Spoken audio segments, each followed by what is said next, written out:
สดก็อีกหนึ่งผลงานเพลงแล้วกันนะครับโอเคครับโอเคครับในช่อง YouTube ด้วยครับเนาะ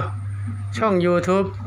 ผู้บ่าวน้อย100 ล้านอย่าลืมกดไลค์กดแชร์เฮ็ดเชียร์กันด้วยครับเด้อนักร้องฝากนะครับนักร้องมาใหม่ฝากไม่ได้อ้อมใจไม่ทำมีเมียด้วยพี่น้องสุภูทุกคนนะครับเนาะครอบครัวเมียจากมังกรพ่อน้ำมนต์ครับเพื่อนเข้าไปลงทงไปหาป่าครับต่อไปครับ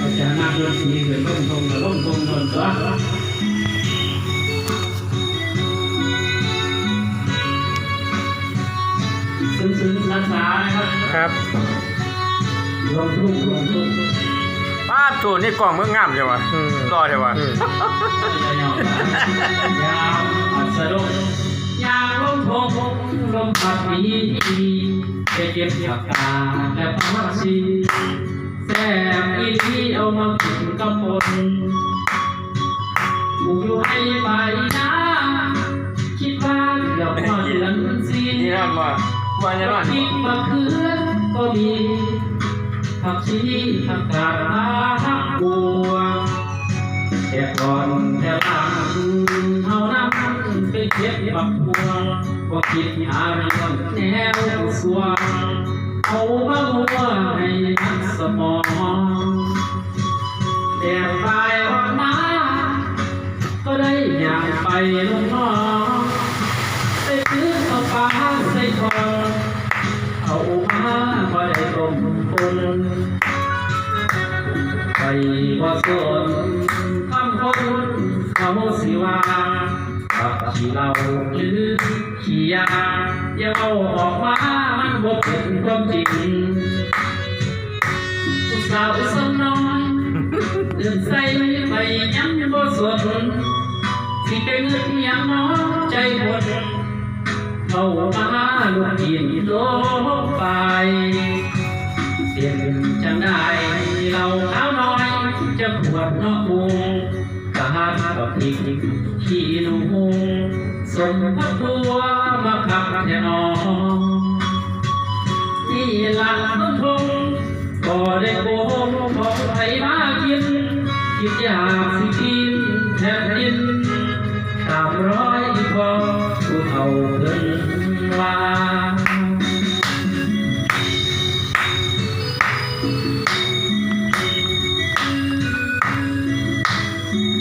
มันมาไม่ได้วันที่20เดินทางไปทางมุกดาหารหมดแล้วเป็นที่ใหญ่เลย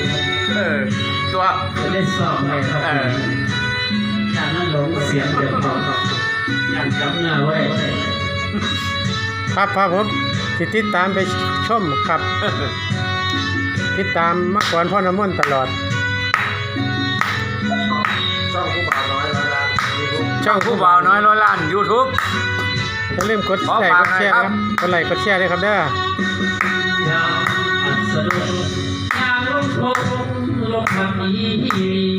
ไปเก็บผักกาดและผักชีแซ่บอีที่เอามากินกับฝนกูอยู่ให้ไปนะต้องยกข้าวที่ยกเราให้ไอ้นั่นเราเขาหน่อยนะทุบอะไรมันบังบังแต่ก่อนแต่หลังเขานั่งไปเก็บผักบัวก็คิดหาเรื่องแนวสวง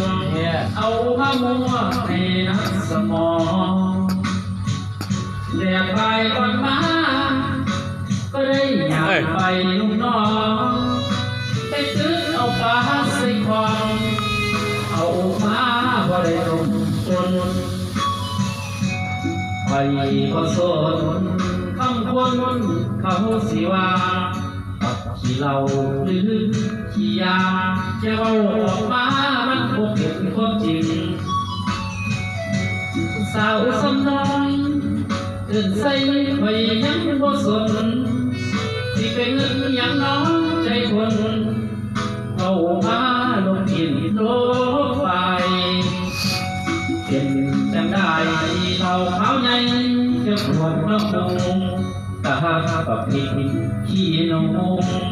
สมพักตัวมาขับแค่นอ ละคนทงก็ได้โกงเอาไผ่มากินกินอยากสิกินแผ่นดินตามร้อยพอผู้เฒ่าเพิ่นว่า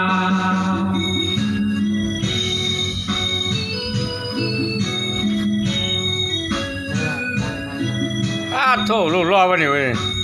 โอ้ย เยอะยังไงกันนะ เป็นขนาดท่าแป้งให้นะ ตื่นสูงเลย มันตื่นดอกสุดยอดแล้วมันตื่นต้องร้องได้แล้ว กดตัวแดงที่โจเพ่งกดตัวแดงที่หน้ากล้อง